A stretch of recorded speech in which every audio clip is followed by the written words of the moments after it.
Зимний костер на лыжной трассе. Как она там называется? Вивка? Это уже финская дорога. Это финская дорога просто. Она же танковая. Танко-финская дорога. Танки ездили. Ну, кто-то говорит, что не знаю, да. Военные какие-то. Зажигать. Недалеко, среди елочек. Вот вокруг елочки. Ага. Вот оттуда мы приехали. Вот к этому костру. Пусть интернет знает. Да. Он здесь горел, кстати, этот костер. Тоже. Это наш идол. Игорь.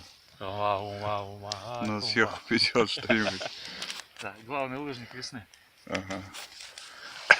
Надо так назвать. Танковый лыжник. Да, лиственные породы не особо хорошо горят. Вот как разгорится сейчас.